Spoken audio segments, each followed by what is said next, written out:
Olá, este é o quarto e último vídeo do quarto módulo do projeto Gaia Nefilibata, a filosofia em território virtual. Este quarto módulo, como vocês já sabem, tem como tema corpo e vida precária e é coordenado por mim e pelo professor Daniel Rodrigues Ramos. Neste último vídeo deste quarto módulo, eu retomo as análises que havia feito no primeiro vídeo em torno da precariedade do corpo, particularmente o aspecto da precariedade do corpo, que reflete o corpo enquanto objeto do saber e sujeito às práticas de exercício do poder, mas agora eu faço essas análises a partir de um texto da Butler intitulado Vida Precária. Neste texto, nós veremos como Butler problematiza quais são os processos de humanização, de desumanização, que definirão quais vidas serão consideradas vivíveis e quais mortes não poderão sequer serem publicamente lamentadas. Eu vou pontuar essas análises de Butler nesse texto, mas também vou colocar as questões que Butler traz nesse texto a partir das reflexões de Foucault em torno do discurso de verdade, da objetificação do saber e da sujeição do poder. Espero que vocês gostem desse último vídeo do quarto módulo. Não deixe de seguir nossas redes sociais, o nosso Instagram, o nosso Twitter, o nosso Facebook, se inscrever no nosso canal no YouTube.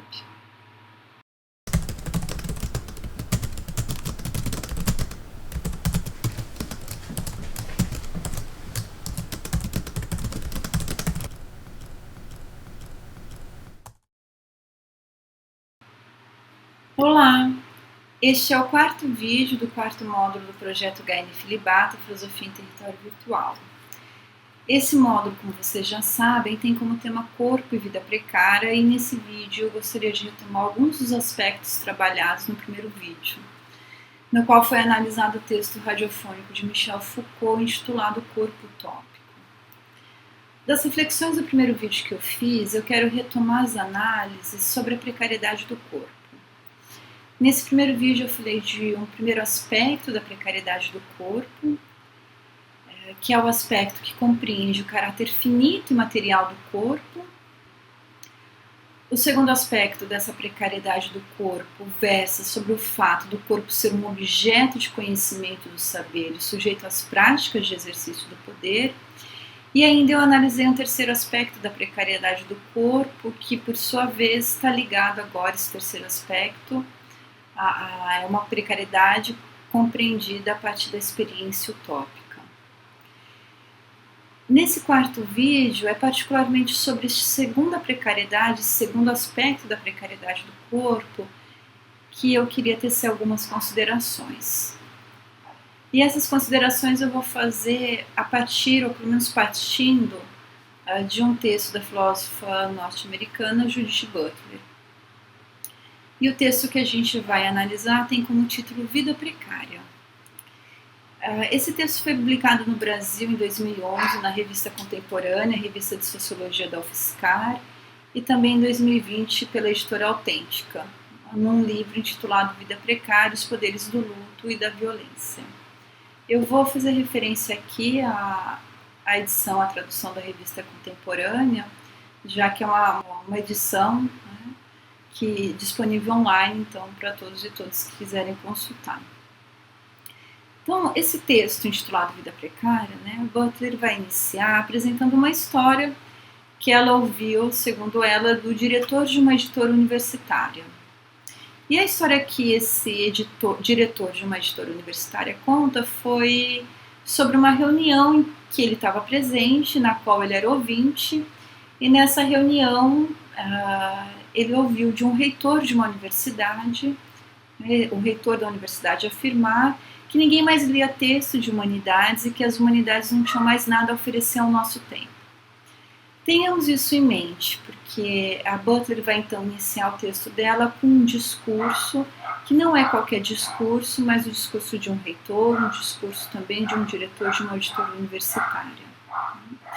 E nesse vídeo eu queria ler algumas passagens do texto da Butler que são bem interessantes.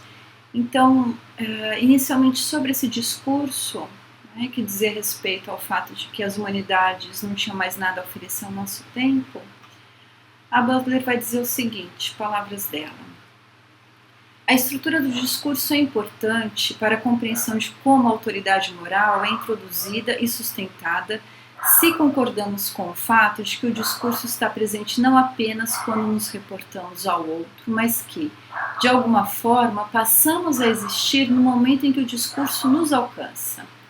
E que algo de nossa existência se prova precária quando esse discurso falha em nos convencer.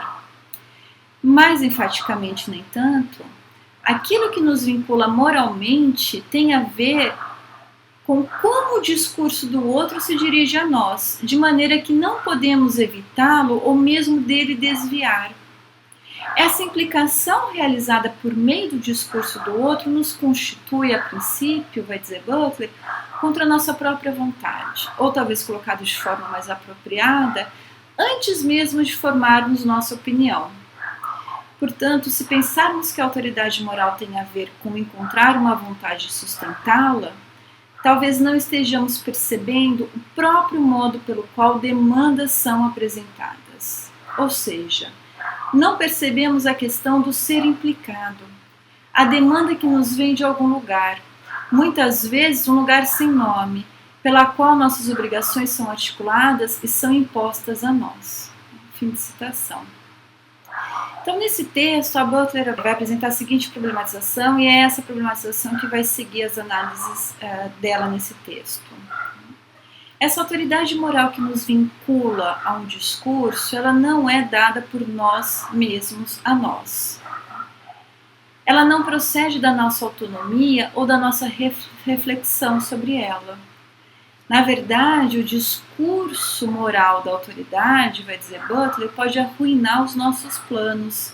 E se eles são desfeitos, isso pode muito bem ser sinal de que uma autoridade moral pesa sobre nós. Então, quando nós pensamos em um presidente, em um discurso presidenciável, ou no discurso de um reitor de uma universidade, nós esperamos, vai dizer Butler, que estes sujeitos saibam do que estão falando, que seus discursos sejam assertivos e que nos vinculem a eles, a esses discursos. Mas, vai dizer Butler, isso são palavras dela, os discursos presidenciáveis andam estranhos nestes tempos.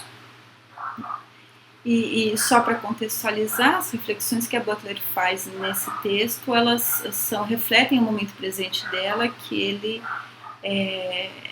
é produzido logo após também o ataque às Torres Gêmeas nos Estados Unidos. E daí a Butler vai dizer o seguinte: uma prova de que os discursos presidenciáveis estão estranhos, ela, para fazer isso, ela toma então esse momento presente, que é o contexto dela, e ela vai afirmar o seguinte, e aqui eu cito de novo a Butler.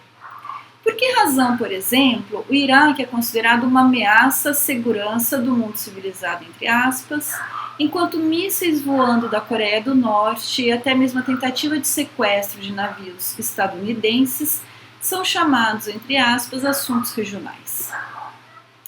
E se o presidente dos Estados Unidos foi conclamado pela maior parte do mundo a retirar suas ameaças de guerra, por que ele não se sente vinculado a essa demanda? Em razão da desordem em que a voz presidencial se encontra neste momento, talvez devêssemos, diz Butler, pensar mais seriamente na relação que existe entre modos de discurso e autoridade moral. Isso poderá nos ajudar a entender quais valores as humanidades têm a oferecer e quais são os contextos de discurso em que a autoridade moral passa a se tornar vinculativa. Então, modos de discurso e autoridade moral são, portanto, o problema que a Butler vai trabalhar nesse texto a partir de uma perspectiva ética em torno de uma questão política. Para fazer isso, a Butler apresenta a noção de rosto de Levinas, para explicar a maneira pela qual os outros fazem reivindicações morais sobre nós, direcionam demandas morais a nós, as quais não pedimos, mas que nós não somos livres para recusar. Então, é longa a análise que a Butler faz em torno dessa noção de rosto, e por meio dessa análise que ela vai fazer da noção de rosto, ela encontra caminhos para apresentar tanto a precariedade da vida quanto a interdição da violência. A interdição da violência a partir do rosto como representação do mandamento não matarás. É isso a partir das análises de Levinas. Explorando, e é isso que eu queria destacar aqui, que aquilo que é dado na esfera pública, a partir de enquadramentos específicos, irá determinar de que maneira as figuras ou os rostos são representados. No limite, a escolha de como o rosto é representado vai determinar a nossa vinculação com este rosto, que poderá ser uma vinculação de humanização ou uma vinculação de desumanização. Justamente esta vinculação com o outro vai nos colocar a pensar nas diferentes formas de violência. Um exemplo disso, e esse exemplo é da Butler. Ela vai questionar o seguinte: como nos identificamos, nos humanizamos com a produção do rosto de Osama Bin Laden ou de Saddam Hussein? Essa é a questão que a Butler coloca.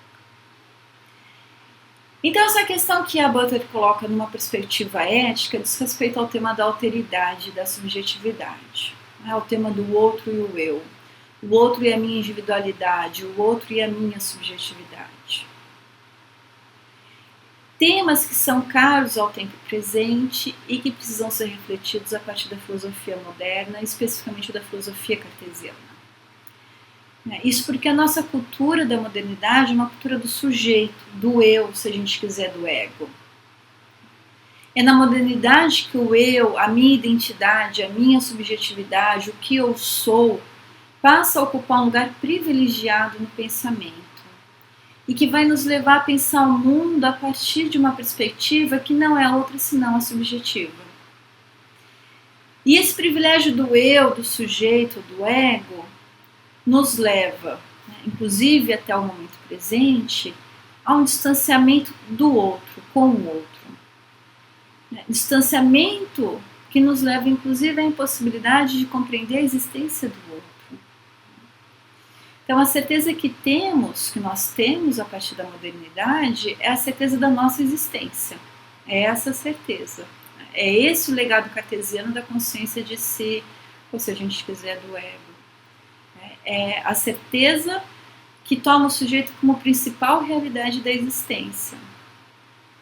Então, o racionalismo cartesiano inaugura na modernidade a dimensão da subjetividade, do eu, da consciência de si, ao mesmo tempo em que coloca a consciência do outro num lugar muitas vezes, se não sempre, inalcançável, tamanho seu distanciamento com a consciência de si. E as questões que a Butler problematiza em torno da nossa relação com o outro, com o questionamento de como ocorre a humanização ou a desumanização do outro, me parece que é uma questão que também nos faz remeter à filosofia cartesiana. Já que a questão que a gente pode colocar a partir daí é, então, como a modernidade estabeleceu o paradigma do que é humano. E a maneira que a Butler vai abordar esse tema mobiliza questões em torno de Levinas, questões que são contemporâneas e que por isso mesmo são questões contemporâneas que nos permitem dialogar com outros pensadores como Michel Foucault. E eu gostaria de fazer algumas considerações sobre isso.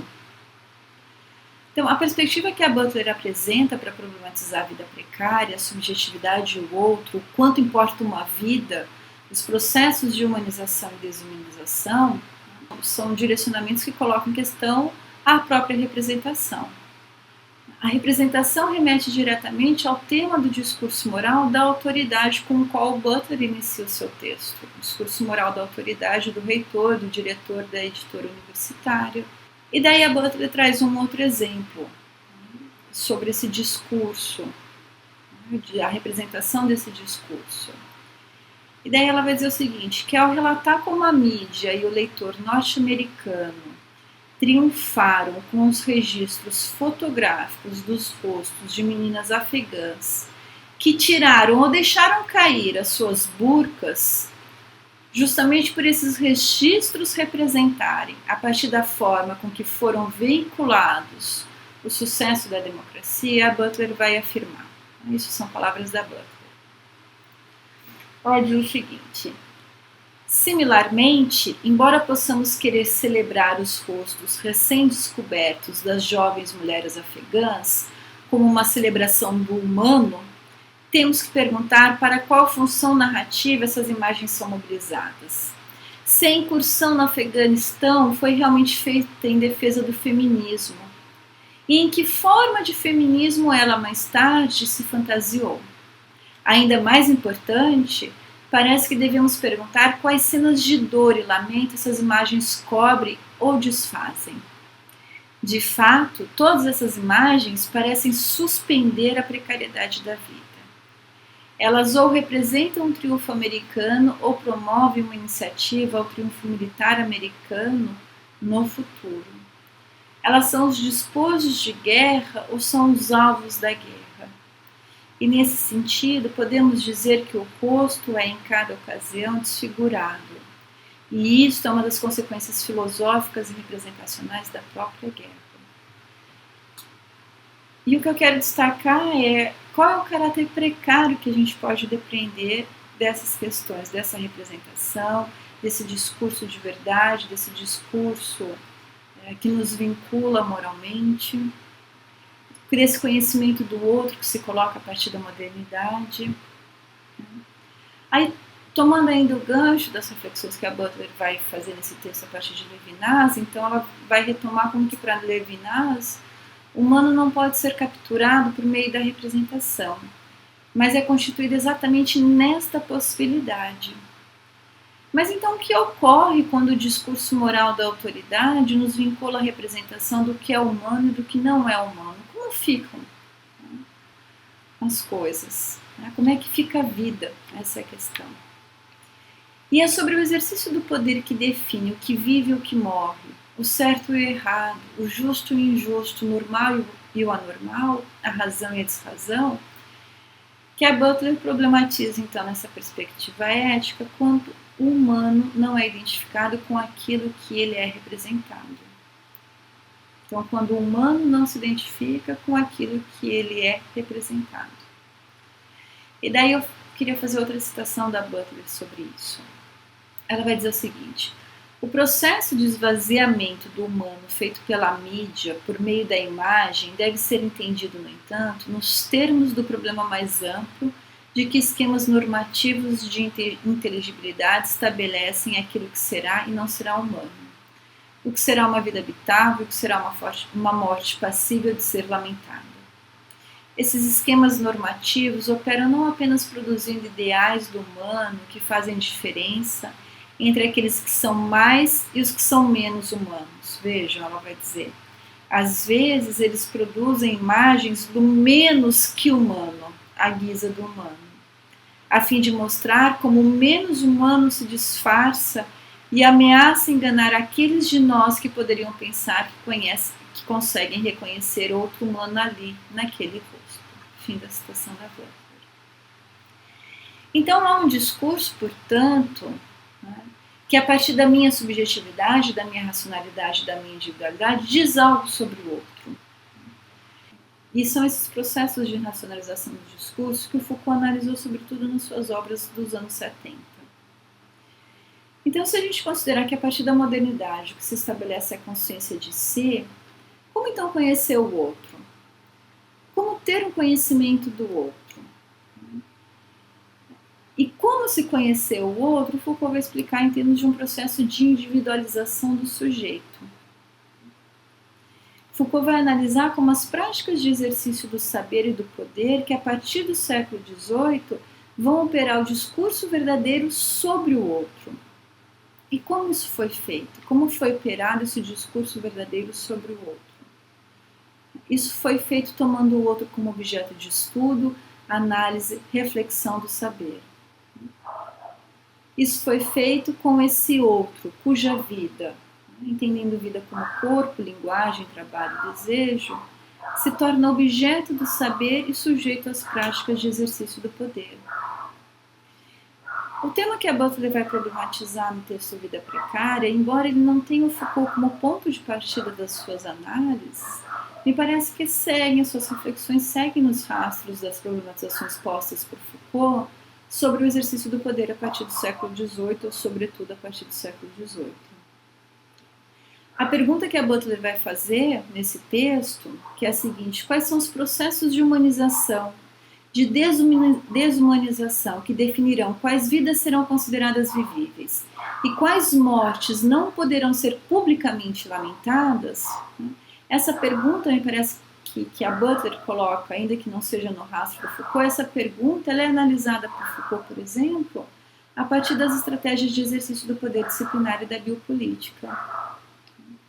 Então, a exclusão do outro por esse homem da razão e de bem, entre aspas, né, pelos senhores da ordem, lógico, entre aspas, é que vai definir qual corpo, qual vida viverá. E é para o lugar da exclusão do outro, o lugar no qual o outro é sujeito de um discurso moral autoritário, que o Foucault nos remete.